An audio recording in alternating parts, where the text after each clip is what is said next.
So hello everyone, welcome to maths corner. இந்த ஒரு கிளாஸில் குரூப் 4 ப்ராக்டிஸ் பூஸ்டர் அப்படிங்கிற கோர்ஸில் வந்து 4th மாடல் டெஸ்டினுடைய டீட்டெயில்டு எக்ஸ்ப்ளனேஷன் வந்து பார்ப்போம். ஸோ ஃபஸ்ட்டு கொஷின் வந்து பார்த்தீங்கன்னா ஒரு சிம்பிளிஃபிகேஷன் பேஸ் பண்ண மாதிரியான கேள்வி. ரெகுலராக எக்ஸாமில் கேட்ட ஒரு கான்செப்டில் கொஞ்சம் டிஃப்ரெண்ட்டான ஒரு கேள்வி. இது என்ன கொடுத்துருக்காங்க அப்படின்னா 4 பவர் ஏவினுடைய வேல்யூ 5, 5 பவர் பியினுடைய வேல்யூ 6, 6 பவர் சியினுடைய வேல்யூ 7, 7 பவர் டியினுடைய வேல்யூ 8. ஸோ இதுக்கு முன்னாடி எக்ஸாம்ஸில் ஏபிசி அப்படிங்கிற 3 டேர்ம் வரைக்கும் கேட்டிருந்திருக்காங்க. இங்கே எக்ஸ்ட்ரா ஒரு டேர்மாக டி வர மாதிரி பார்க்குறோம். இப்போ கேள்வி என்னன்னா ஏபிசிடியினுடைய வேல்யூ என்னன்னு கேட்குறாங்க. இப்போ இந்த இடத்துல ஏவினுடைய வேல்யூவை இண்டிவிஜுவலாக ஏக்கு என்ன மதிப்பு, பிக்கு என்ன மதிப்பு, சிக்கு என்ன மதிப்பு, டிக்கு என்ன மதிப்பு நம்மளால் கண்டுபிடிக்கவே முடியாது. என்ன காரணம் அப்படின்னா, ஒரு உதாரணத்துக்கு இங்கே 4 பவரில் ஏ ஈக்குவல் டு 5.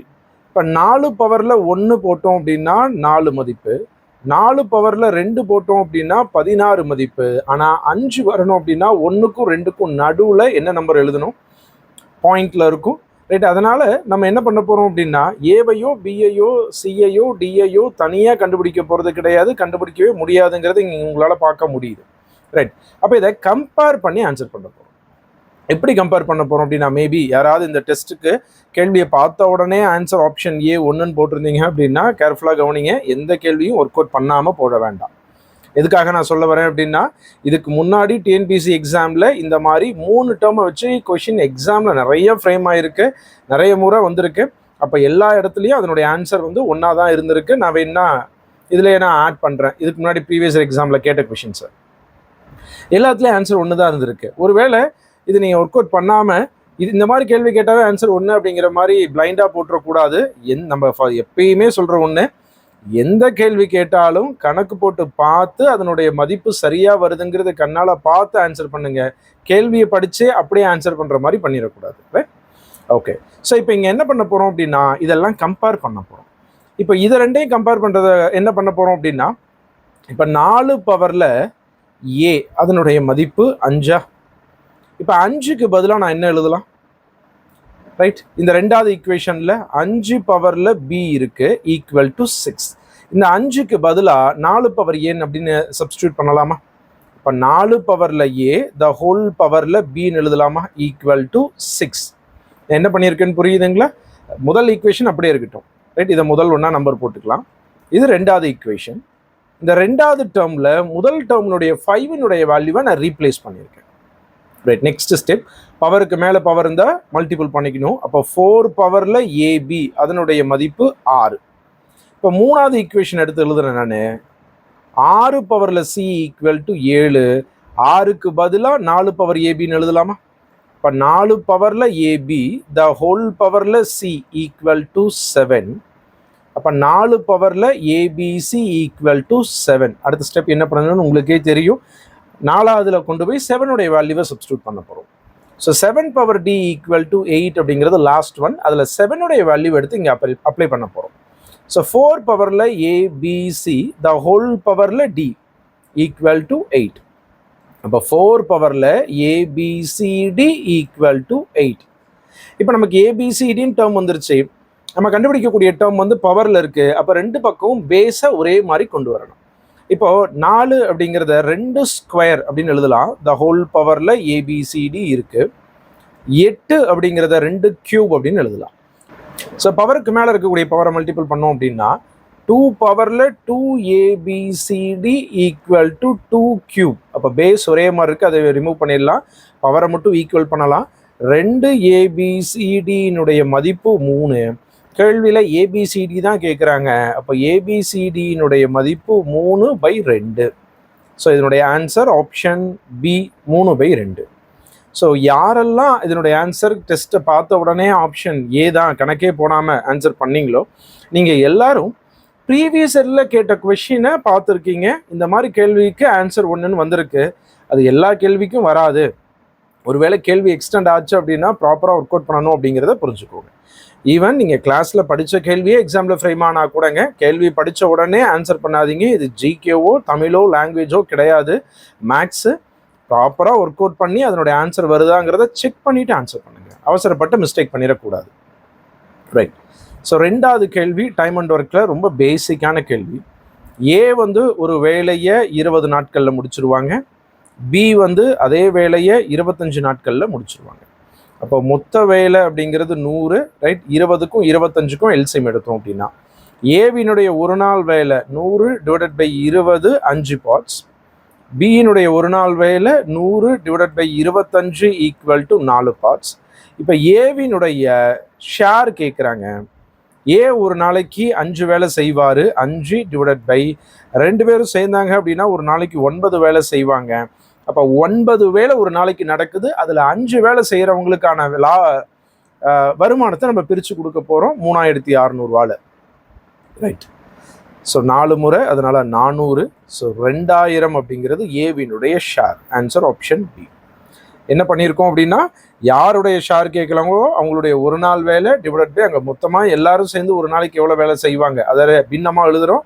அதை அந்த மொத்த அமௌண்ட்டால் பெருக்கும் பொழுது அவருடைய ஷேர் எவ்வளோங்கிறது கிடைக்குது. அடுத்து 3வது கேள்வி, எல்சிஎம் ஹெச்எஃப் பேஸ் பண்ண மாதிரியான ஒரு பாலினாமியல், ரொம்ப பெரிய பாலினாமியலாக இருக்கக்கூடிய ஈக்குவேஷன் பேஸ் பண்ண மாதிரியான ஒரு கேள்வி. எக்ஸாம்பிள் இதை எக்ஸ்பெக்ட் பண்ணலாம், ரைட்? இந்த ஒரு கேள்வி எப்படி அப்ரோச் பண்ணுறோமோ அதே மாதிரி தான் பெரிய ஈக்குவேஷன் பேஸ் பண்ண மாதிரி வரக்கூடிய கேள்விகளை ஆன்சர் பண்ணலாம், ரைட்? ஸோ முதல்ல 2 ஈக்குவேஷன் எழுதுகிறேன். 3x⁴ plus 6x³ minus 12x² minus 24x, இது ஒரு equation. 4x⁴ plus 14x³ plus 8x² minus 8x அப்படிங்கிறது ஒரு ஈக்குவேஷன். இந்த 2 ஈக்குவேஷன்ல இருந்து நம்மக்கிட்ட என்ன கேட்குறாங்க அப்படின்னா ஹெச்சிஎஃப் ஜிசிடி கேட்குறாங்க, மீ போ வா கேட்குறாங்க. ஸோ முதல்ல இந்த 2லையும் என்ன காமனாக இருக்கோ அதை வெளியெடுப்போம், ரைட்? இதில் முதல் ஈக்குவேஷனில் எல்லாமேத்துலேயுமே 3னுடைய மடங்காக இருக்குது, அது கூட எல்லாமே எக்ஸினுடைய மடங்காக இருக்குது, அதை காமனாக வெளியெடுக்கலாம். 3x வெளியெடுத்துட்டோம் அப்படின்னா x³ plus 2x² minus 4x minus 8 அப்படிங்கிறது முதல் ஈக்குவேஷன். 2வது ஈக்குவேஷனில் எல்லாமே 2னுடைய மடங்கு, எக்ஸும் அதில் எக்ஸ்ட்ரா இருக்குது, அதனால எல்லாத்தையும் வெளியெடுக்கலாம். 2x வெளியெடுக்கலாம். 2x வெளியெடுத்துட்டோம் அப்படின்னா x³ plus 7x² plus 4x minus 4 அப்படிங்கிறது 2வது ஈக்குவேஷன். இந்த ஈக்குவேஷனுக்கு தனியாக ஹெச்சிஎஃப் கண்டுபிடிப்போம், ரைட்? இந்த கான்செப்டே வெறும் ஹெச்சிஎஃப் மட்டும்தான் கேட்க முடியும். நம்மளுடைய கிளாஸில் லாஸ்ட்டாக எல்சிஎம் ஹெச்எஃப் கிளாஸில் வந்து ஒரு 56-57 கேள்விகளுக்கு மேலே ஒரு 60-61 கேள்வி வரைக்கும் இந்த மாதிரியான கான்செப்டை நம்ம பார்த்துருந்துருப்போம். இந்த மாதிரி பெரிய ஈக்குவேஷன் பேஸ் பண்ண மாதிரியான கேள்விகள் எல்லாமே வெறும் ஹெச்சிஎஃப் மட்டும்தான், எல்சிஎம் கேட்க மாட்டாங்க. எல்சிஎம் கேட்டால் அதை விட பெரிய ஈக்குவேஷன் அது மாறிடும். அப்போ வெறும் ஹெச்சிஎஃப் மட்டும்தான் கான்செப்ட். இந்த ஹெச்சிஎஃப் எப்படி ஃபைண்ட் அவுட் பண்ண போகிறோம் அப்படின்னா லாங் டிவிஷன் மெத்தடில் நம்ம ஃபைண்ட் அவுட் பண்ண போகிறோம். என்னன்னா முதல்ல இந்த 2 நம்பருக்கு தனியாக ஹெச்சிஎஃப் ஃபைண்ட் அவுட் பண்ணிடலாமா, ரைட்? ஹெச்சிஎஃப் ஆஃப் 3x-க்கும் 2x-க்கும், ரைட்? 3x-க்கும் 2x-க்கும் ஹெச்சிஎஃப் எடுத்தோம் அப்படின்னா எக்ஸ் மட்டும்தான். 3க்கும் 2க்கும் ஹெச்சிஎஃப் எடுத்தால் 1, x-க்கும் ஹெச்சிஎஃப் எடுத்தால் எக்ஸ். அப்போ எல்லா ஆப்ஷன்லையும் எக்ஸ் அப்படிங்கிறது இருக்குது, ரைட்? இப்போ அந்த 2 ஈக்குவேஷனுக்கு நம்ம ஹெச்சிஎஃப் ஃபைண்ட் அவுட் பண்ணுவோம் லாங் டிவிஷன் மெத்தடில். எப்படி எழுதணும் அப்படின்னா, ரைட், இந்த 2 ஈக்குவேஷனில் எந்த ஈக்குவேஷன் வந்து, ரைட், இங்கே 2x, ரைட், இங்கே 2 மிஸ் பண்ணியிருக்கோம், ரைட்? 2x, right? 4x⁴, அதில் 2x வெளியே எடுத்துட்டோம் அப்படின்னா 2x³, ரைட்? இந்த 2 ஈக்குவேஷனில் எந்த ஈக்குவேஷன் பெரிய ஈக்குவேஷன் அப்படின்னு சொல்லி பார்த்தோம் அப்படின்னா இது. அப்போ பெரிய ஈக்குவேஷனை டிவைடண்ட் வகுபடும் எண்ணாக மாற்றுறோம். 2x³ plus 7x² plus 4x minus 4. அடுத்து சின்ன ஈக்குவேஷனை டிவைசராக வச்சு டிவைட் பண்ண போகிறோம், வகுத்தியாக வச்சு வகுக்க போகிறோம். x³ plus 2x² minus 4x minus 8, right? So இதனுடைய ஃபஸ்ட்டு டேர்மையும் எடுத்து டிவைட் பண்ண போகிறோம். 2x³ divided by x³. x³ cancel 2, அப்போ 2 மடங்கு இதுக்குள்ளே இருக்குது. அதனால் மேலே வந்து பார்த்தீங்க அப்படின்னா 2ங்கிற ஈவில் போட்டு அந்த 2ஆல் பெருக்கி வகுத்திய 2ஆல் பெருக்கி உள்ளே எழுத போகிறோம். நம்ம ஒரு நம்பர் வகுத்தல் எழுதும்போது ஒரு உதாரணத்துக்கு நான் எழுதி காமிக்கிறேன். உள்ளே வந்து 17, வெளியே வந்து 3 அப்படின்னா 3 × 5 15 அப்படின்னு நமக்கு எழுத தெரியும். 3 × 5 15 அப்படிங்கிறது தெரியும் நம்பரில். ஆனால் ஈக்குவேஷனில் எழுத தெரியாது இல்லைங்களா, எழுத முடியாது இல்லை. அதனால தான் அதில் ஃபர்ஸ்ட் ஸ்டெப் என்ன பண்ண போகிறோம் அப்படின்னா இந்த ஈக்குவேஷனை சுருக்கிக்கிட்டே வர போகிறோம். அப்போ அந்த ஃபர்ஸ்ட் டேர்ம்லேருந்து ஒன்றா குறைஞ்சிக்கிட்டே வரணும், கேன்சல் ஆகிக்கிட்டே வரணும். அப்போ அது கேன்சல் ஆகிற மாதிரி இருக்கக்கூடிய நம்பர் என்னவாக இருக்கும் அப்படின்னா 2. அதை தான் இங்கே செக் பண்ணி பார்த்து எழுதுகிறோம். அப்போ 2ஆல் இதை பெருக்கும் பொழுது 2x³ plus 4x² minus 8x minus 16. Right, இப்போ சைன் மாற்றி கழிக்கலாம்.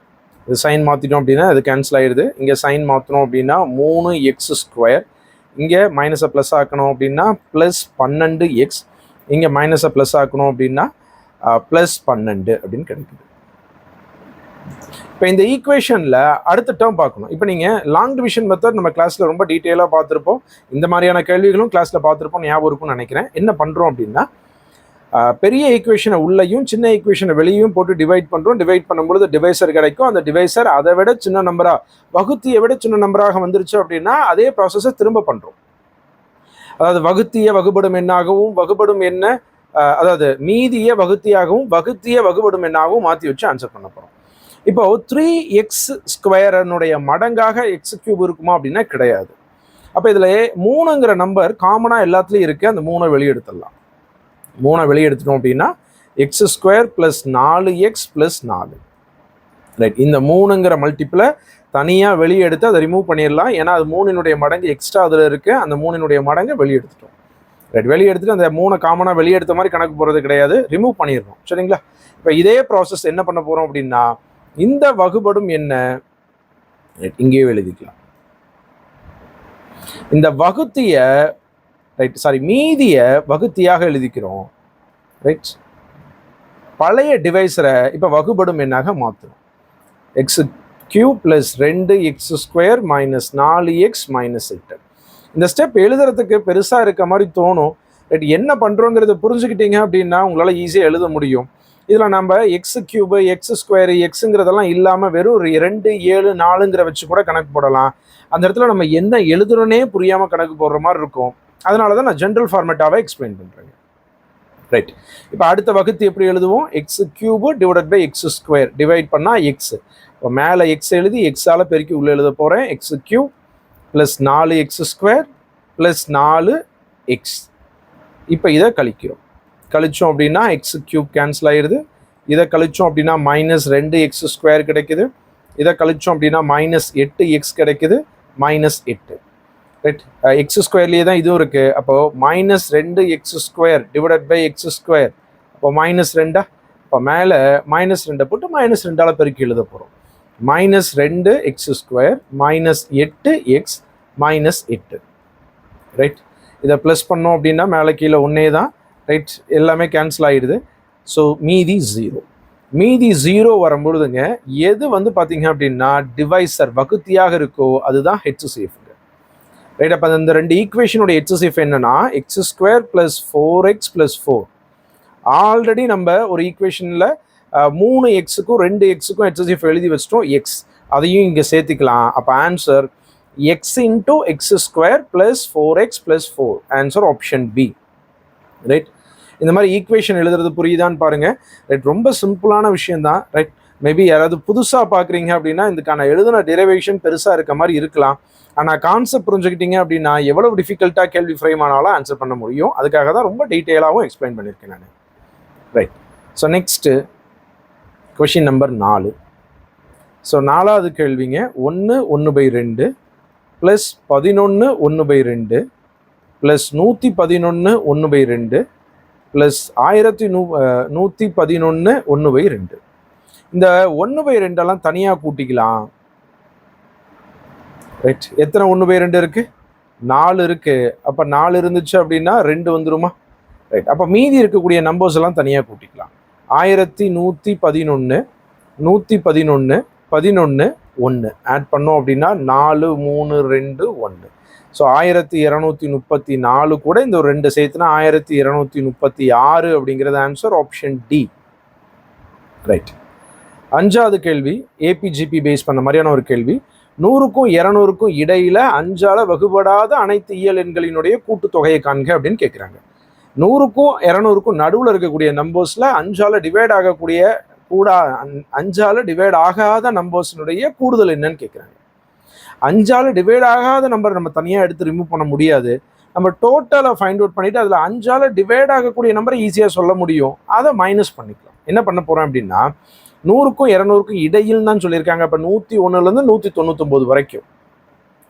அப்போ 101, 102 எக்ஸட்ரா 199 வரைக்கும் இருக்கக்கூடிய தொடரை எல்லா நம்பரையும் ஆட் பண்ணிவிட்டு அதில் 105, 110, 195 வரைக்கும் இருக்கக்கூடிய 5ஆல் டிவைட் ஆகக்கூடிய நம்பரை மைனஸ் பண்ணிட்டா மீதி எல்லாம் 5ஆல் டிவைட் ஆகாத நம்பர்ஸ்னுடைய டோட்டல் தானே. ரைட். ஸோ எஸ்என் ஃபார்முலாவில் எழுதலாம். SN equal to n/2 into a + l அப்படிங்கிறது ஃபார்முலா. இதில் n அப்படிங்கிறது வந்து பார்த்தீங்கன்னா 101லேருந்து 199 வரைக்கும் மொத்தம் 99 நம்பர்ஸ் இருக்கு. அப்போ 99/2 a அப்படிங்கிறது 101, l அப்படிங்கிறது 199. So 99/2 right. இதை ஆட் பண்ணோம் அப்படின்னா 300. ரைட். 2ஆல் இதை கேன்சல் பண்ணோம் அப்படின்னா 150. 150 இன்ட்டு 99 14,850. ரைட். 100 முறை பெருக்கணும் அப்படின்னா 15,000. அதில் ஒரு 150 கழிச்சிட்டோம் அப்படின்னா 14,850 இதனுடைய கூடுதல். இப்போ இதனுடைய கூடுதல் எழுதலாம். SN equal to n/2 a + l அப்படிங்கிறது ஃபார்முலா. எஸ்என் என்னுடைய வேல்யூ வந்து பார்த்தீங்கன்னா 105லேருந்து 195 வரைக்கும் மொத்தம் எத்தனை 5ஆல் வகுப்படக்கூடிய எண்கள் இந்த தொடரில் இருக்குது அப்படின்னா மொத்தம் 19 நம்பர் சொல்லலாமா? ஏன்னா 5, 10, 15, 20, 100 இருக்கட்டும். 5, 10, 15, 20, 95 வரைக்கும் தான் போகுது. அப்போ 19 × 5 தான் 95. அப்போ இந்த தொடரில் மொத்தம் 19 எண்கள் இருக்குது. 19/2. நான் எதுக்காக அதை டைரெக்டாக எழுதுறேன் அப்படின்னா, இல்லை அப்படி தெரியல அப்படின்னா 2 இடத்துலையும் என்ன கண்டுபிடிக்கணும். n equal to l - a/d + 1 அப்படிங்கிற ஃபார்முலாவில் அது ஒரு தனி ஸ்டெப்பாக போடணும். அதனால தான் அது ஒரு தனி ஸ்டெப்பாக எழுதாமல் எப்படி டைரெக்டாக அந்த நம்பர்லேருந்து டி உங்களால் சொல்ல முடியுதா, என்ன உங்களால் சொல்ல முடியுதா அப்படிங்கிறத நான் கேட்குறேன். இப்போ ஏவோடைய வேல்யூ 105, பியோடைய வேல்யூ 190, எல்லோடைய வேல்யூ 195. ஸோ 19/2 ஆட் பண்ணோம் அப்படின்னா இதுவும் 100. ஸோ 2ஆல் கேன்சல் பண்ணோம் அப்படின்னா 150. ஸோ 19 × 150, 20 × 150 அப்படிங்கிறது 3000. அதில் ஒரு 150 கழிச்சிட்டோம் அப்படின்னா 2850. ரைட். இந்த ரெண்டினுடைய டிஃப்ரென்ஸ் தான் 5ஆல் வகுப்படாத எண்களினுடைய கூடுதலாக இருக்கும். இப்போ 14,850ல் 2,850 மைனஸ் பண்ணிட்டோம் அப்படின்னா மீதி 12,000 அப்படிங்கிறது ஆன்சர். ஆப்ஷன் பி 12,000 அப்படிங்கிறது 100க்கும் 200க்கும் இடையில 5ஆல் வகுப்படாத எல்லா எண்களினுடைய கூடுதல்.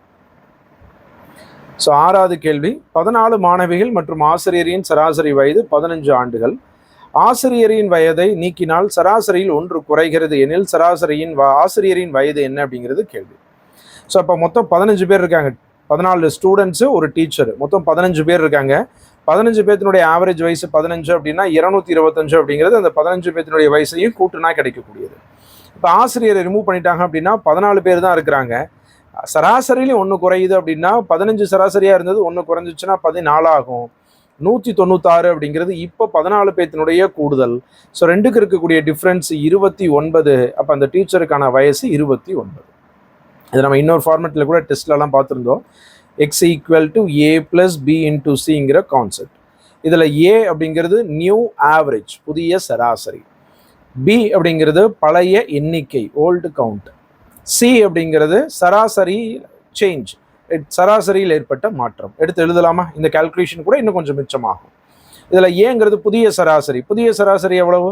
ஆல்ரெடி 15 இருந்துச்சு, இப்போ 1 குறைஞ்சிருச்சு. அப்போ 14 இருக்கும் புதிய சராசரி. பிங்கிறது பழைய எண்ணிக்கை. ஒரு ஆள் புதுசாக சேர்றாங்களோ இல்லை வெளியே போகிறாங்களோ அதுக்கு முன்னாடி முதல்ல எவ்வளோ பேர் இருந்தாங்க அப்படின்னு சொல்கிறது பி. அப்போ பியில் முதல்ல எவ்வளோ பேர் இருந்தாங்க அப்படின்னா 14 மாணவிகள் இருந்தாங்க, ஒரு ஆசிரியர் இருந்தாங்க, மொத்தம் 15 பேர் இருந்தாங்க. சராசரியில் எவ்வளோ மாறுது அப்படின்னா 1 மாறுபடுது, 1. ஸோ 14 கூட்டல் 15 29 அப்படிங்கிறது அந்த வெளியே போன டீச்சருடைய ஏஜாக இருக்குங்க. 2 மெத்தடில் எக்ஸ்பிளைன் பண்ணியிருக்கேன். ரைட். இதை பார்த்துக்கிட்டீங்க அப்படின்னா இன்னும் இந்த கால்குலேஷன் உங்களுக்கு இன்னும் சேவ் ஆகுங்க. ஸோ அடுத்து 7வது கேள்வி.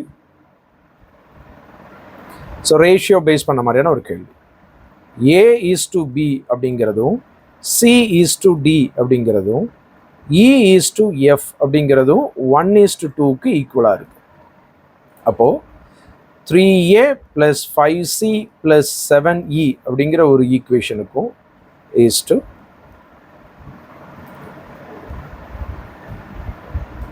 3b plus 5d plus 7f அப்படிங்கிற ஈக்குவேஷனுக்கு இருக்கக்கூடிய ரேஷியோ என்னன்னு கேட்குறாங்க. முதல்ல இதை ஈக்குவல் பண்ணலாம். a by b அப்படிங்கிறத 1/2ன்னு சொல்லலாமா? a by bங்கிறது ரேஷியோ 1:1 தானே. a is to b, c is to d, d e is to f எல்லாமே 1:2 தான், ரைட்? அப்போ a உடைய வேல்யூவை 2a ஈக்குவல் டு b அப்படின்னு எழுதலாம்.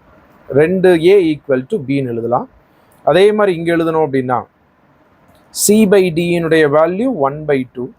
அப்போ 2c உடைய வேல்யூ d. அடுத்து மூணாவதாக இருக்கக்கூடியது e by f equal to 1/2, 2e equal to f. இதெல்லாம் எடுத்து இந்த ஈக்குவேஷனில் அப்ளை பண்ண போகிறோம். சப்போ 3a plus 5c plus 7e அப்படியே இருக்கட்டும் is to இங்கே 3 பிக்கு பதிலாக 2ஏன்னு எழுத போகிறோம். 3 × 2a. நான் என்ன பண்ணியிருக்கேன், இந்த பிக்கு பதிலாக இந்த பியோடைய வேல்யூவை 2ஏன்னு சப்ஸ்டியூட் பண்ணுறேன். ப்ளஸ் 5 டிக்கு பதிலாக 2c ப்ளஸ் எஃப்க்கு பதிலாக வந்து பார்த்தீங்க அப்படின்னா 2e, 7 × 2e, ரைட்? அப்போது 3a plus 5c plus 7e is to 6a plus 10c is to plus 14e. இது ரெண்டுலேயும் வந்து பார்த்தீங்க அப்படின்னா காமனாக இருக்கிறது, இந்த செகண்ட் ஒன்றில் காமனாக இருக்கிறது என்னென்னா 2, அதை காமனாக வெளியெடுப்போம். ஏன்னா 2ஆல் தான் மல்டிபிளே அங்கே பண்ணியிருக்கோம். So 3a plus 5c plus 7e is to 2-ஐ காமனாக வெளியெடுத்துட்டோம் அப்படின்னா 3a plus 5c plus 7c அப்படிங்கிற அதே ஃபார்மேட் கிடைக்குது. அப்போ இது ரெண்டுமே கேன்சல் ஆயிடுச்சு. ஸோ 1:2 அப்படிங்கிறது ஆன்சர்.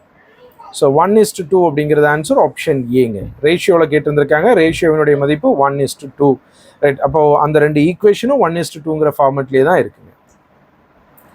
ஸோ நெக்ஸ்ட் அடுத்த கேள்வி, 8வது கேள்வி. ஒரு வயலானது சாய் சதுர வடிவில் இருக்குங்க. ஒரு சாய் சதுர வடிவில் ஒரு வயல் இருக்குது. சாய் சதுரத்தை பொறுத்த வரைக்கும் 2 மூலை விட்டம் இருக்கும். இது மூலை விட்டம் 1, இது மூலை விட்டம் 2ன்னு எடுத்துக்கலாம், ரைட்? அதனுடைய மூலைவிட்டங்கள் கொடுத்துருக்காங்க. 100 மீட்டர் 1, 180 மீட்டர் 1. அதை சமப்படுத்துறதுக்கு ஒரு சதுர மீட்டருக்கு 3 ரூபா செலவாகுதுன்னா மொத்தம் எவ்வளோ செலவாகுதுங்கிறது கேள்வி. சாய் சதுரத்தினுடைய பரப்பளவுக்கான ஃபார்முலா 1/2 × d1 × d2. அப்போ 1/2 d1 அப்படிங்கிறது எவ்வளோங்க? 100. d2 அப்படிங்கிறது 180. இது 2ஆல் கேன்சல் பண்ண அப்படின்னா 90. 90 × 100 9000 சென்டிமீட்டர் ஸ்கொயர். இல்லை மீட்டர் ஸ்கொயர், மீட்டரில் இருக்கு மீட்டர் ஸ்கொயர். ஏரியாவை ஃபைண்ட் அவுட் பண்ணிட்டோம், 9000 மீட்டர் ஸ்கொயர். ஒரு மீட்டர் ஸ்கொயருக்கு 3 ரூபா செலவாகுது அப்படின்னா 9000 மீட்டர் ஸ்கொயருக்கு எவ்வளோ செலவாகும் அப்படின்னா 27000 செலவாகும். So answer option B 27000. அடுத்து 9வது கேள்வி. ஒரு அரை கோளம் இருக்கு, அடுத்தது ஒரு கூம்பு இருக்கு. ஒரு கூம்பும், ரைட், ஒரு அரைக்கோளமும் கூம்பும் ஒரே அடிப்பக்கத்தை கொண்டுள்ளது. அப்போ ரெண்டினுடைய அடிப்பக்கமும் ஒன்றாவே இருக்குது அப்படின்னா ரெண்டினுடைய அடிப்பகுதியில் வட்டம் தான் இருக்குது. வட்டம் பரப்பளவு சமமாக இருக்குன்னு அர்த்தம். எப்போ வட்டத்துக்கு பரப்பளவு சமமாக இருக்கும் அப்படின்னா ஆரம் சமமாக இருந்தால் தான் பரப்பளவு சமமாக இருக்கும். அப்போ இந்த 2 வட்டத்தினுடைய ஆரம் சமம் அப்படிங்கிறத இன்டைரக்டாக சொல்லியிருக்காங்க. அது புரிஞ்சுக்க முடியுதான்னு பாருங்கள். இந்த 2 வட்டத்தினுடைய ஆரமும் சமம், அதாவது அரைக்கோளத்தினுடைய ஆரமும் கூம்பினுடைய ஆரமும் சமம் அப்படின்னு சொல்றதுக்கு பதிலாக கேள்வியில் இன்டைரக்டா என்ன சொல்லியிருக்காங்க அப்படின்னா ரெண்டினுடைய அடிப்பகுதி சமமாக இருக்கு அப்படின்னு சொல்லியிருக்காங்க. அதுல இருந்து ஆரம் சமம் அப்படிங்கிறத நம்ம புரிஞ்சுக்கலாம். உயரமும் சமம்னு சொல்லியிருக்காங்க. ஸோ அரைக்கோளத்தை பொறுத்த வரைக்கும் இதை உயரம்னு வேணா சொல்லிக்கலாம், ஆனால் அது ஆரம், ரைட்? ஏன்னா அரைக்கோளத்தில் உயரம் அப்படிங்கிறது ஒன்று கிடையாது. செங்குத்தாக இருக்கக்கூடிய ஆரத்தை வேணா உயரம்னு சொல்லலாம். அப்போ ரெண்டினுடைய உயரமும் சமம் அப்படின்னா, ரைட், கூம்பை பொறுத்த வரைக்கும் உயரம் அப்படிங்கிறது அரைக்கோளத்தை பொறுத்த வரைக்கும் ஆரமாக தான் இருக்கும். அப்போ உயரமும் ஆரமும் சமம்ங்கிறது இங்கே புரிஞ்சுக்கிட்டோம், ரைட்? ரெண்டினுடைய வலைபரப்புகளுடைய விகிதம் என்னன்னு கேட்குறாங்க, ரைட்? அரைக்கோளத்தினுடைய வலைபரப்புக்கான ஃபார்முலா 2πr²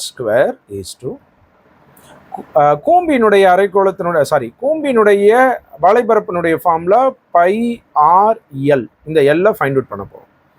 பித்தாகரஸில் L² அப்படிங்கிறது இதை h² சொல்லலாம், இது h மட்டும்தான் ஹெச்ன்னு சொல்லலாம், அது ஆறுன்னு சொல்லலாம். இது ஹைட்டு, இது ரேடியஸ். அப்போது H square plus R square. அப்போது எல் ஸ்கொயர் ஈக்குவல் டு ஹைட்டும் ரேடியஸும் சேமுங்கிறனால இந்த ஹைட்டுக்கு பதிலாக ஆர் ஸ்கொயர்னே மாற்றிக்கலாமா? ரைட். எல் ஸ்கொயர் அப்படிங்கிறது 2 R square, L equal to square root of 2 R square, L equal to root 2 R square ரூட்லேருந்து வெளியே எடுத்தோம் அப்படின்னா ஆர். ரைட். இப்போ எல்லோடைய வேல்யூவை எடுத்து நாங்கள் சப்ஸ்டியூட் பண்ணலாம். 2 into pi into R square is to pi into R into எல்லுக்கு பதிலாக ரூட் 2 ஆர். ஸோ ரெண்டு பக்கம் பை கேன்சல் பண்ணிடலாம். இந்த ஆர் ஸ்கொயருக்கும் ஆர் இன்ட்டு ஆர் ஸ்கொயரை கேன்சல் பண்ணிடலாம். மிச்சம் 2 இஸ் டு ரூட் 2ன்னு இருக்குது. இது என்ன சிம்பிளிஃபை பண்ண முடியும்? ரூட் 2ங்கிற நம்பரை ரூட் 2 இன்ட்டு ரூட் 2ன்னு எழுதலாம். Is to root 2.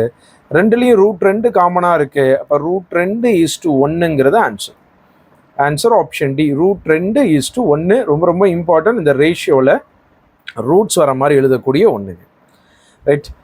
எக்ஸாமில் கண்டிப்பாக ரேஷியோ பேஸ் பண்ண மாதிரி 2 ஷேப்போ 3 ஷேப்போ கம்பைன் பண்ணுற மாதிரி அதனுடைய ரேஷியோஸை ஃபைண்ட் அவுட் பண்ணுற மாதிரியான கேள்விகள் எக்ஸ்பெக்ட் பண்ணலாம். ரொம்ப ரொம்ப இம்பார்ட்டன்ட். ஸோ இந்த ஒரு கான்செப்டை கிளியராக பாருங்கள். இது எக்ஸாமில் எக்ஸ்பெக்ட் பண்ணக்கூடிய கான்செப்டாக இருக்குங்க. ரைட். ஸோ அடுத்த கேள்வி. ஸோ அடுத்து 10வது கேள்விங்க. ஒரு நகரத்தினுடைய மக்கள் தொகை 10 வருடத்தில் 1,75,000 2,62,500 உயர்ந்துருச்சுங்க. அந்த நகரத்தினுடைய ஓராண்டு சராசரி அதிகரிப்பு சதவிகிதம் எவ்வளோன்னு கேட்குறாங்க. ஒரு வருஷத்துக்கு எவ்வளவு பெர்சன்டேஜ் வந்து இன்க்ரீஸ் ஆகிருக்குன்னு கேட்குறாங்க. ஸோ ஓவராலாக எவ்வளோ இன்க்ரீஸ் ஆகிருக்கு அப்படின்னு சொல்லி பார்த்தோம் அப்படின்னா, ரைட், 1,75,000க்கும் 2,62,500 இருக்கக்கூடிய வித்தியாசம் 87,500. ஸோ 87,500 அப்படிங்கிறது மொத்தமாக 10 வருஷத்தில் அதிகரிச்சதுங்க. இப்போ இந்த 87,500 அப்படிங்கிறது 1,75,000 எவ்வளவு பர்சன்டேஜ் அப்படின்னு தெரிஞ்சுக்கலாமா? இந்த 2 ஜீரோக்கு இந்த 2 ஜீரோ, இந்த ஜீரோக்கு இந்த ஜீரோ கேன்சல் பண்ணிடலாம். ரைட். 175 இன்ட்டு 5 தான் 875. 5 முறை இந்த ஒரு ஜீரோவோட சேர்த்தும் பொழுது 50%. ரைட். இப்போ எவ்வளோ உயர்ந்திருக்கு அப்படின்னா 87,500 உயர்ந்திருக்கு. அது எவ்வளோ பர்சன்டேஜ் அப்படின்னா 50%. ஆனால் கேள்வி ஒரு வருஷத்துக்கு சராசரியாக எவ்வளோ அதிகரிச்சிச்சுன்னு கேட்குறாங்க. இது 10 வருஷத்தில் அதிகரித்த சதவிகிதம். அப்போ 10ஆல் வகுத்தோம் அப்படின்னா ஒரு வருஷத்துக்கு கிடைக்கும் 5% அதிகரிக்கிறது ஒரு வருஷத்துக்கு. So answer option B 5%. இதில் நீங்கள் இதை 87,500 அப்படிங்கிறது 10 வருஷத்தில் அதிகரித்தது. அப்போ ஒரு வருஷத்துக்கு 8,750. இது எவ்வளவு 1,75,000 பார்த்தீங்கன்னா டைரெக்டாக 5% கிடைச்சிருக்கும். ரெண்டும் ஒன்று தான். நீங்கள் மொத்த பாப்புலேஷனை 50% இருந்து வருஷத்துக்கு 5% கொண்டு வந்தாலும் சரி, இல்லை பாப்புலேஷன்ல இருந்தே அதை மாற்றி எழுதினாலும் சரி, ரெண்டும் ஒன்று தாங்க. ரைட். ஸோ 11வது கேள்வி. ஒரு பொருளானது 7.5% நட்டத்தில் 555க்கு விற்கப்படுகிறது. அந்த பொருளின் அடக்க விலை என்னன்னு கேட்குறாங்க. இப்போ 555 ரூபாய்க்கு விற்கிறாங்க. இது எவ்வளவு பர்சன்டேஜ் அப்படின்னா நஷ்டத்தில் விற்கிறாங்க. அப்போ 100 விட கம்மியாக விற்பாங்க. 7.5% கம்மியாக நஷ்டத்தில் விற்றுருக்காங்க. அப்போ 100ல் 7.5% குறைச்சோம் அப்படின்னா 92% விற்றுருப்பாங்க. அப்போ விற்பனை விலை 555 ரூபா அப்படிங்கிறது 92%. இப்போ அதனுடைய வாங்கிய விலை அடக்க விலை எவ்வளோன்னு கேட்குறாங்க. 100% எவ்வளோன்னு நம்ம கால்குலேட் பண்ண போகிறோம் கிராஸ் மல்டிபிள்.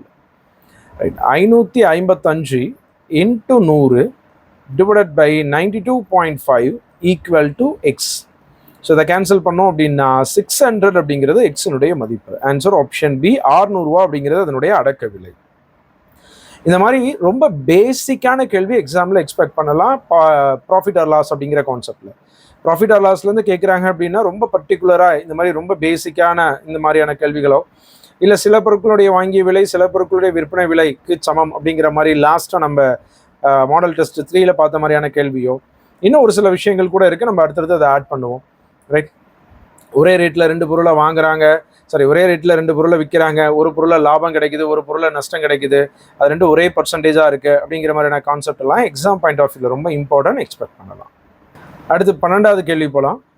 ஒரு அசலுக்குரிய தனி வட்டியானது வசூலில் 1/25 மடங்குக்கு சமம். மேலும் வருடத்தின் எண்ணிக்கையும் ஆண்டு வட்டி வீதமும் சமம் எனில் 4 ஆண்டுகள் முடிவில் கிடைக்கும் தொகையானது எவ்வளவுன்னு கேட்குறாங்க.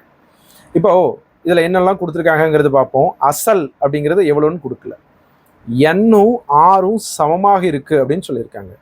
தனி வட்டி கொடுத்துருக்காங்க 1/25 மடங்கு அசல் மாறி இருக்குன்னு சொல்லியிருக்காங்க. இப்போ இது மூலிமா நம்ம எண்ணையும் ஆரையும் கண்டுபிடிப்போம். ரைட், எஸ்ஐ ஃபார்முலாவில் PNR/100, எஸ்ஐ அப்படிங்கிறது 1/25P ஈக்குவல் டு P. என்னுடைய வேல்யூ ஒன்று தான், ஆருடைய வேல்யூ ஒன்று தான், அதனால் எக்ஸ்ன்னு யூஸ் பண்ணிக்கலாம், /100. ரெண்டு பக்கம் P கேன்சல், இந்த 100 அங்கே கொண்டு போகலாம். 100/25 ஈக்குவல் டு x². 4 அப்படிங்கிறது x², எக்ஸோடைய மதிப்பு 2. இந்த எக்ஸோடைய மதிப்பு 2 அப்படிங்கிறது வந்து உங்களால் என்ன புரிஞ்சுக்க முடிஞ்சு அப்படின்னா, என்னுடைய மதிப்பு 2, ஆருடைய மதிப்பு 2. அப்போ n அப்படிங்கிறது 2 வருஷம், ஆர் அப்படிங்கிறது 2%. இப்போ இந்த ஒரு கேள்வியில் என்ன கேட்குறாங்க அப்படின்னா, 4 வருஷம் முடிவில் எவ்வளவாக இருக்கும் அந்த தொகைன்னு கேட்குறாங்க. அப்போது இன்னொரு கேள்வி இதில் ஃப்ரேம் ஆயிருக்கு. என்னன்னா, பி என்னன்னு சொல்லலை, நம்ம எப்பயும் போல் பிஏபின்னே எடுத்துக்கலாம். ரைட், என் 2 வருஷங்கிறத 4 வருஷமாக இப்போ மாற்றுறாங்க. ரேட் ஆஃப் இன்ட்ரெஸ்ட் என்ன இருந்துச்சோ அதே தான் 2%. இப்போ அமௌண்ட் எவ்வளோன்னு கேட்குறாங்க. இந்த அமௌண்ட்டை ஃபைண்ட் அவுட் பண்ணுறதுக்கு முதல்ல எஸ்ஐ கண்டுபிடிப்போம். SI equal to PNR/100. So P அப்படியே எடுத்துக்கலாம். என் வந்து பார்த்தீங்க அப்படின்னா 4 வருஷம், ஆர் வந்து பார்த்தீங்க அப்படின்னா 2% /100. 8P/100. இன்னும் டிவைட் பண்ணி கூட அது எழுதலாம். வட்டி எவ்வளவு அப்படின்னா 0.08P. ரைட், 8 100ஆல் வகுத்தா 0.08 சொல்லுவோமா? ரைட், அப்போ வட்டி மட்டும் பார்த்தீங்க அப்படின்னா 0.08Pங்க. அசலோட சேர்த்திக்கலாம். அமௌண்ட் அப்படிங்கிறது பிரின்சிபல் ப்ளஸ் இன்ட்ரெஸ்ட்டு. ஸோ அசல் ப்ளஸ் 0.08 பிரின்சிபல் இன்ட்ரெஸ்ட்டு. அப்போ 1.08P. அப்போ ஆன்சர் 1.08 டைம்ஸ் த பிரின்சிபல். அசல் போல் 1.08 மடங்கு அதிகரிச்சிருக்கும். புரிஞ்சுக்க முடியுதுங்களா? இந்த இடத்துல முதல்ல 2 கேள்வி இருக்குங்கிறத கவனிக்க முடியுதா? ரைட். ஸோ நெக்ஸ்ட் 13வது கேள்வி, காம்பவுண்ட் இன்ட்ரெஸ்ட் பேஸ் பண்ண மாதிரியான கேள்வி. ஆண்டுக்கு ஒரு முறை கூட்டு வட்டி கணக்கிடலின்படி அசல் ரூ. 7,500க்கு 4% ஆண்டு கூட்டு வட்டியில் 2 ஆண்டுகளுக்கு இடப்பட்டால் கிடைக்கும் கூட்டு வட்டியின் மதிப்பு என்ன? ஸோ காம்பவுண்ட் இன்ட்ரெஸ்ட் கேட்குறாங்க. காம்பவுண்ட் இன்ட்ரெஸ்ட்டை நம்ம 21 அப்படிங்கிற நம்பரில் யூஸ் பண்ணுவோம். ரைட், 7,500க்கு 4% எவ்வளவு அப்படின்னு கால்குலேட் பண்ணுறோம். 75 × 4 300. ரைட், 300. 300க்கு 4% எவ்வளோ அப்படின்னு கால்குலேட் பண்ண போகிறோம். 3 × 4 12. ரைட், 12. ரைட், இங்கே எழுதலாம். 2 × 300 600 ரூபா, 1 × 12 12 ரூபா. ஸ்ட்ரைட்டாக ஆட் பண்ணலாம். 612 ரூபா அப்படிங்கிறது 2 வருஷத்தில் காம்பவுண்ட் இன்ட்ரெஸ்ட். ஆன்சர் ஆப்ஷன் டிங்க. ரைட். ஸோ 14வது கேள்வி, சரியா தவறா கூறுக என 5 கேள்விகள் இருக்கின்றன. இந்த 5 கேள்விகளுக்கு மொத்தமாக எத்தனை விதமான பதில்கள் தர முடியும் அப்படிங்கிறது கேள்வி. ஒரு கேள்விக்கு என்ன பதில் சொல்ல முடியும்? சரியா தவறா அப்படின்னு 2 பதில் சொல்ல முடியும். இது என்ன மாதிரியான கான்செப்ட் அப்படின்னா, ஒரு நாணயத்தை சுண்டணும் அப்படின்னா தலை பூ அப்படிங்கிற 2 பாசிபிள் கிடைக்குதா? 2 நாணயம் அப்படின்னா 2 பவரில் 2, 3 நாணயம் அப்படின்னா 2 கியூப்னு சொல்லுவோம். அதே தான் இந்த கேள்விங்க. ஒரு சரியா தவறா கேள்விக்கு 2 ஆன்சர் சொல்ல முடியும். 5 சரியா தவறா கேள்விக்கு 2 பவரில் 5. ஸோ 2 பவரில் 5 32 பதில்கள் சொல்ல முடியும். Answer option D.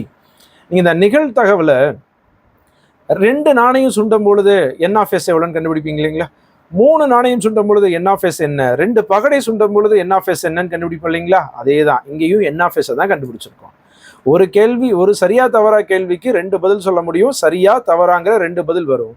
ரைட், இதுவே 5 கேள்வியாக இருக்கும் பொழுது ரைட், ஒரு கேள்விக்கு 2 பதில். அப்போ பவரில் 5 கேள்விகளோட எண்ணிக்கையே பவரில் எழுதுகிறோம். 2 பவரில் 5 மொத்தம் 32 பதில்களை நம்மளால சொல்ல முடியும். 32 பாசிபிள் காம்பினேஷன்ஸை சொல்ல முடியுங்க. ரைட், 15வது கேள்வி. So standard deviation for first 10 natural numbers. முதல் 10 இயல் எண்களின் திட்ட விளக்கம். ரைட், முதல் 10 இயல் எண்களினுடைய திட்ட விளக்கத்துக்கான ஃபார்முலா, முதல் n இயல் எண்களின் திட்ட விளக்கத்துக்கான ஃபார்முலா சிக்மான்னு சொல்லுவோம். இதை சிக்மா ஈக்குவல் டு n² - 1/12. இந்த ஃபார்முலா மட்டுமே எக்ஸாமில் 2 முறை கேள்வியாக ஃப்ரேம் ஆயிருக்கு. கேர்ஃபுல்லாக பாருங்கள். ரைட், என்னுடைய வழி 10. 10² - 1/12. ஸோ 10 ஸ்கொயர் பண்ணால் 100 - 1/12 99/12 8.25. இதை சிம்பிளிஃபை பண்ணால் 8.25 ரூட்லேருந்து வெளியே எடுத்தோம் அப்படின்னா அப்ராக்சிமேட்டாக 2.87 அப்படிங்கிறது ஆன்சர். ஆப்ஷன் ஏ. இந்த டெசிமல் பாயிண்ட்ஸை வெளியெடுக்கிறத நான் சொல்கிறேன். ரைட், நம்மளுடைய கிளாஸ்லேயுமே வந்து டெசிமல் பாயிண்ட்ஸை வெளியெடுக்கிறத பற்றி ஒரு வீடியோ நம்ம ப்ரொவைட் பண்ணியிருந்திருப்போம். So root of 8.25, right, root of 8.25 இதை எப்படி வந்து நம்ம ஈஸியாக வெளியெடுக்கிறது அப்படின்னா, ரைட், லாங் டிவிஷன் மெத்தடில் வெளியெடுக்கிறது, ரூட்ஸை வெளியெடுக்கிறதுங்கிறது டிவிஷன் மெத்தடில் எடுக்கிறதுங்கிறது ஓகே. இன்னும் சிம்பிளாக ஒரு கான்செப்டை பார்ப்போம். என்னென்னா, இதுக்கு அடுத்த ரூட் என்னதுங்க? 8.25க்கு அடுத்து வரக்கூடிய பர்ஃபெக்ட் ரூட் நம்பர் என்னதுங்க? 9.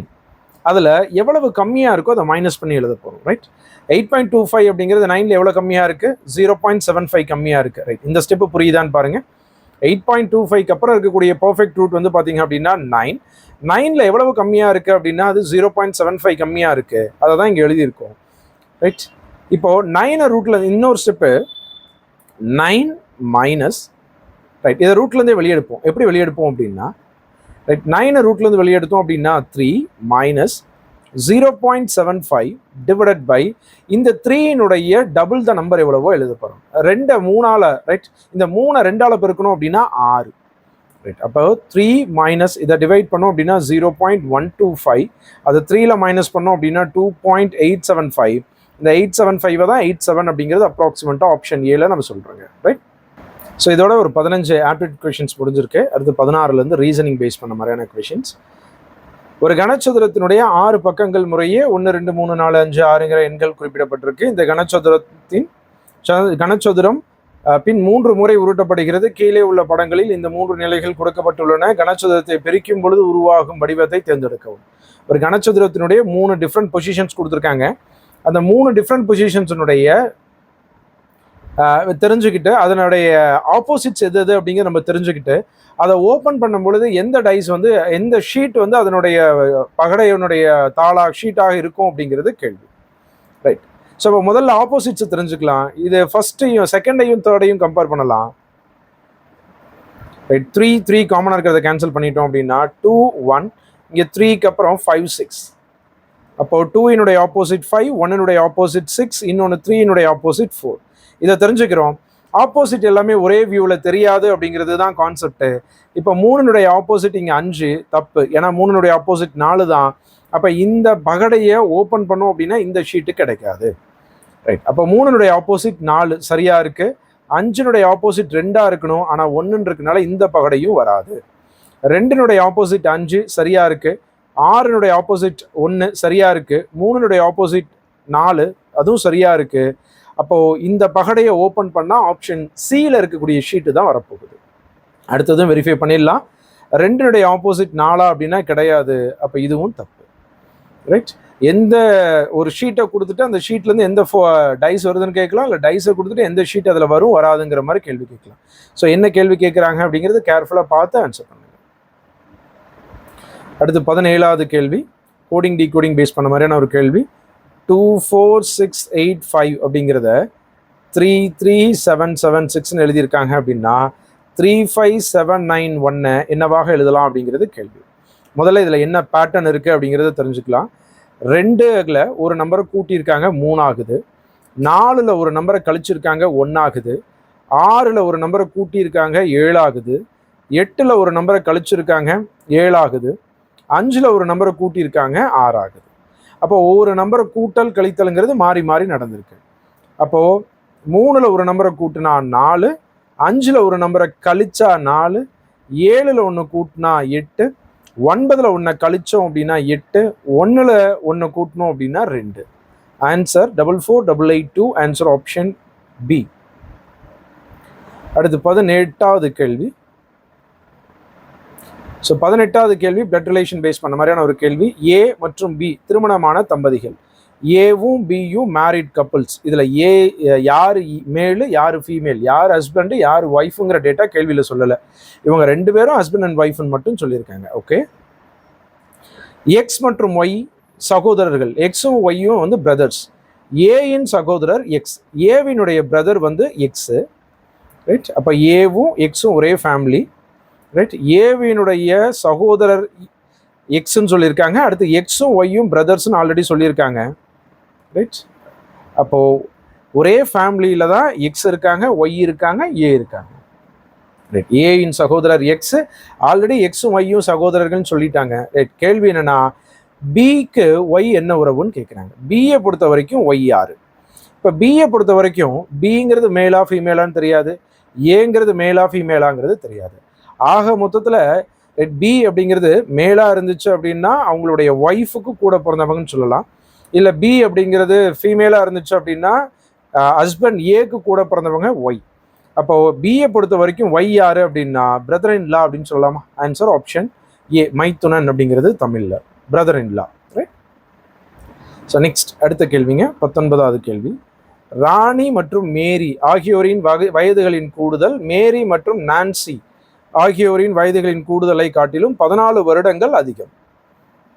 இங்கே சொன்னதை நான் அப்படியே எழுதுறேன். ராணியினுடைய வயசையும் மேரியினுடைய வயசையும் கூட்டுறது, ரைட், மேரியினுடைய வயசையும் நான்சியினுடைய வயசையும் கூட்டுறதை விட 14 அதிகமாக இருக்குன்னு சொல்லியிருக்காங்க. சொன்னது அப்படியே எழுதியாச்சு. கேள்வி என்னன்னா நான்சிக்கும் ராணிக்கு, நான்சியானவர் ராணியை காட்டிலும் எத்தனை வயது சிறியவர்னு கேட்குறாங்க. எவ்வளோ வயசு நான்சிங்கிறவங்க ராணியை விட சிறியவங்கன்னு கேட்குறாங்க. ரைட். இப்போ ரெண்டு பக்கம் மேரி, எந்த பக்கம் கொண்டு போனாலும் மேரி கேன்சல் ஆயிருமா? அதை இந்த பக்கம் கொண்டு வந்தாலும் சரி, இதை அந்த பக்கம் கொண்டு போனாலும் சரி. ரைட். இப்போ இந்த நான்சி மட்டும் இங்கே கொண்டு வரேன். ராணி மைனஸ் நான்சி ஈக்குவல் டு 14. அப்போ நான்சிக்கும் ராணிக்கும் இருக்கக்கூடிய வயசு வித்தியாசம் 14 அப்படின்னா அப்போ 14 வயசு தானே சிறியவராக இருப்பாங்க. அப்போ ஆன்சர் ஆப்ஷன் சி. ரைட். இந்த இடத்துல நீங்கள் ராணிக்கு என்ன வயசு, நான்சிக்கு என்ன வயசுன்னு கண்டுபிடிச்சி அதுலேருந்து அவங்க எவ்வளோ வயசு கம்மியாக இருக்காங்கன்னு சொல்லணுங்கிற அவசியம் கிடையாது. இப்போ இந்த ஈக்குவேஷன் எழுதும்போதே நமக்கு ராணி மைனஸ் நான்சி ஈக்குவல் டு 14ன்னு கிடைக்குது. அப்போ ரெண்டு பேர்த்தினுடைய வயசு வித்தியாசம் 14னா 14 வயசு ஒருத்தங்க அதிகமாக இருப்பாங்க, ஒருத்தங்க கம்மியாக இருப்பாங்க. இதுலேருந்து ஆன்சர் பண்ணிடலாம். ஸோ ஆன்சர் ஆப்ஷன் சிங்க. அடுத்து 20வது கேள்வி, நம்பர் சீரீஸ் அப்படிங்கிற கான்செப்டில்.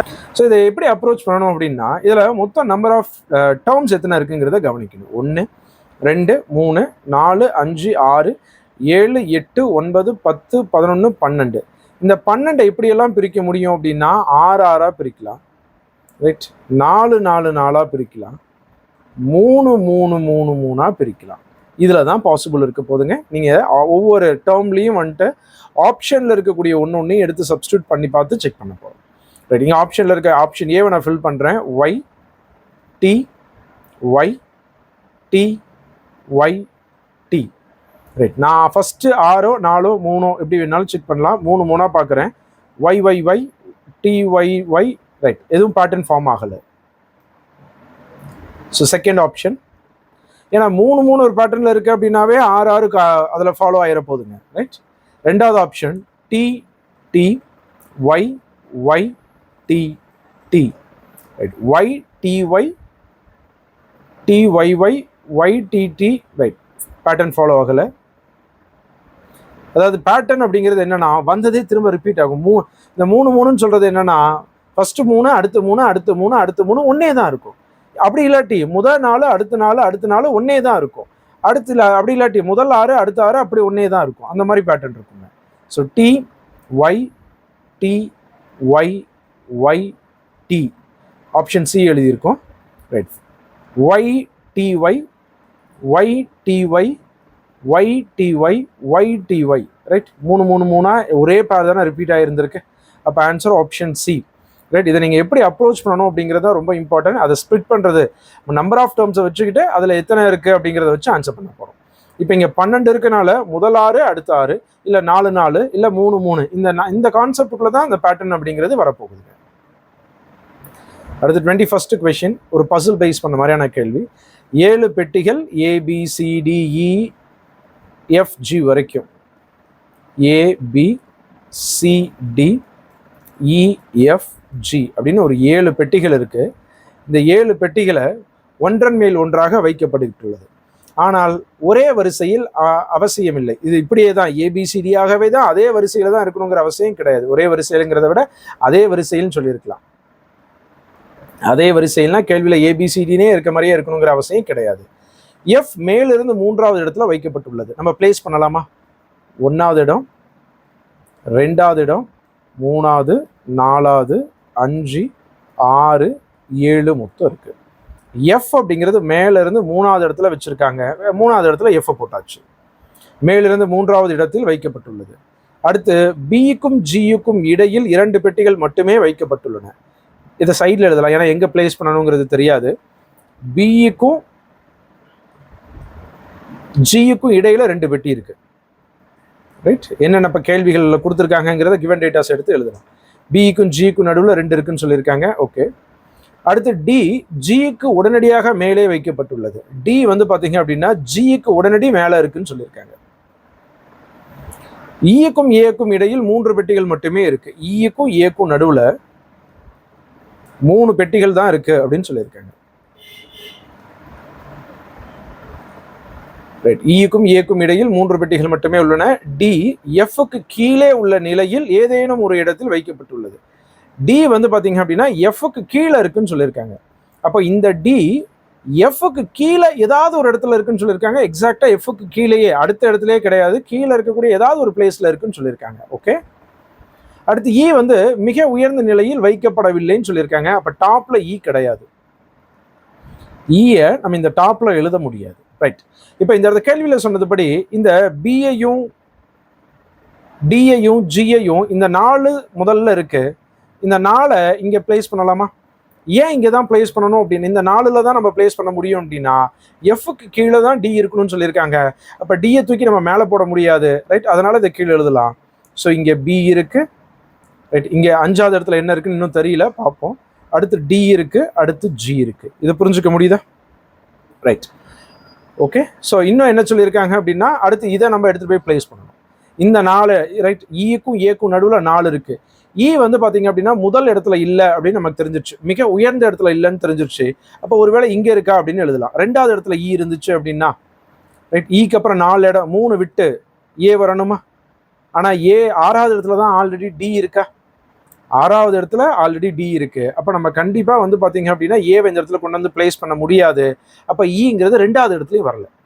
ரைட், ஈங்கிறது முதல் இடத்துல கண்டிப்பாக இல்லைன்னு கேள்வியில் சொல்லிட்டாங்க. அதனால முதல் இடத்துல நம்ம பிளேஸ் பண்ணலை. அப்போ 2வது இடத்துல இருந்துச்சு அப்படின்னா அது வந்து 6வது இடத்துல இருக்கக்கூடியது கூட கான்ஃப்ளிக்ட் ஆகுது. அப்போ 2வது இடத்துலையும் இ இல்லை. அப்போ வேற எங்கே வைக்கலாம்? 3வது இடத்துல வைக்க முடியாது, ஏன்னா 3வது இடத்துல எஃப் இருக்குன்னு ஆல்ரெடி கேள்வியில் சொல்லிட்டாங்க. 4வது இடத்துல பிஏ நம்ம பிளேஸ் பண்ணிட்டோம். அப்போ வேற எங்கேயும் பிளேஸ் பண்ண முடியல. அப்போ இந்த ஒரு ஸ்டேட்மெண்ட்டை நீங்க இன்னும் கொஞ்சம் வித்தியாசமா எப்படி புரிஞ்சுக்கலாம் அப்படின்னா, ஈக்கும் ஏக்கும் நடுவில் 3 இருக்கு தான் சொல்லியிருக்காங்களே தவிர இ மேலே இருக்கு ஏ கீழே இருக்கு அப்படிங்கிறது சொல்லலை. அப்போ ஏவை நான் மேலையும் இப்படி எழுதினாலும் அதே கான்செப்ட் தானே. ஈக்கும் ஏக்கும் நடுவில் 3 இருக்கு. இப்பயும் அதே பேட்டர்ன்ல தானே இருக்கு. நம்ம என்ன யோசிச்சிருவோம் அப்படின்னா, ஈக்கும் ஏக்கும் நடுவில் 3னா ஈ மேலேயே இருக்கணும்னு நினைச்சிருவோம். அது அந்த ஆர்டர்லயே தான் இருக்கணுங்கிற அவசியம் கிடையாது. ஈக்கு ஏக்கு நடுவில் 3னா ஈ இதுவும் அதே தான். ஈக்கும் ஏக்கும் நடுவில் 3 பெட்டிகள் இருக்கு. ரைட், இந்த ஆர்டர்ல நம்ம பிளேஸ் பண்ணலாமா?